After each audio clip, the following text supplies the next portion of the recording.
Ketika kita istighfar itu masih butuh istighfar yang lain. Nah dalam kebaikan juga gitu. Ketika kita baik jadi orang soleh, ternyata bawaan kita ingin dihormati. Dulu sebelum kita soleh itu ya kalau di majelis di belakang nggak tersinggung, nggak diperlakukan khusus, nggak tersinggung. Tapi setelah kita soleh, setelah kita kiai, setelah kita dosen, setelah kita rektor, kalau nggak duduk di depan tuh kayak nggak diregani. Itu ya termasuk mental-mental yang kurang baik kalau dalam ilmu tasawuf. Justru setelah kita terpelajar, malah permintaannya aneh-aneh. Padahal agama ini hanya mengajarkan wa ma umiru illa liya'buduha mukhlishina lahuddin. Agama ini hanya mengajarkan kalau ingin jadi orang soleh yang ikhlas. Kalau ingin jadi dosen, ya dosen yang ikhlas. Kalau ingin jadi guru, ya guru yang ikhlas. Karena biaya ndak ikhlas itu mahal sekali. Dan kalau sudah mahal sekali ini negara bisa jebol, sistem sosial bisa jebol. Jadi ini hal-hal yang khas kiai karena kalau yang kajian kampus saya yakin Pak Rektor, Pak Wakil Rektor dan Pak Ketua Yayasan lebih tahu, anak-anak mahasiswa lebih tahu. Saya kalau ngaji di kampus memang kan cerita khas pesantren karena justru ini saling melengkapi. Saya tidak berubah basi bicara ilmu khas mereka karena mereka lebih tahu. Kalau dalam bahasa Rasulullah SAW, antum a'lamu bi umuri dunyakum. Kamu lebih tahu tentang urusan yang kamu geluti. Tapi kalau urusan akhirat, urusan agama mungkin karena kita yang menekuni itu mungkin kita lebih tahu. Nah, di antara ilmu yang saya utarakan hari ini, sore ini bahwa orang soleh sendiri itu sebetulnya nanti masih ditanya sama Allah tadi. Kenapa kamu nyembah saya? Karena ingin masuk surga. Kenapa kamu nyembah saya? Takut neraka. Lalu kamu tidak hormat saya, kata Allah. Ketika saya tidak bikin surga, tidak bikin neraka. Akhirnya mereka sadar bahwa ibadah itu harus murni karena Allah Subhanahu wa ta'ala. Bukan karena takut masuk neraka, juga bukan karena ingin masuk surga.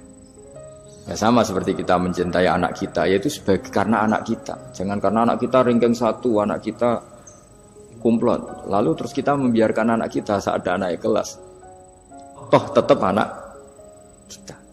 Saya mencintai suami saya karena dosen penghasilannya banyak. Lalu suatu saat kalau ada masalah di PHK atau ada masalah terus tidak suami kan. Makanya di sini agama itu sangat menyarankan kesejatian. Jadi dia suami kita, dia anak kita. Apapun kondisinya. Nah kira-kira gitulah. Ikhlas itu kira-kira seperti itu. Jadi jangan sampai alasan-alasan yang bersifat materialistik itu yang menjadikan kita mencintai istri karena cantik, mencintai suami karena hasilnya besar. Suatu saat kalau itu berubah, kita akan masalah.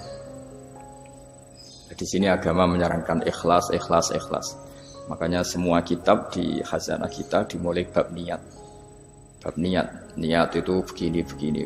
Sehingga ada seorang yang tanya, kenapa ahli surga masuk surga selamanya? Padahal amalnya paling banter 80 tahun. Tetapi kenapa ahli neraka akhirnya masuk neraka sampai selamanya? Padahal kalaupun dia bejat hanya 80 tahun. Itu dijawab oleh ulama-ulama.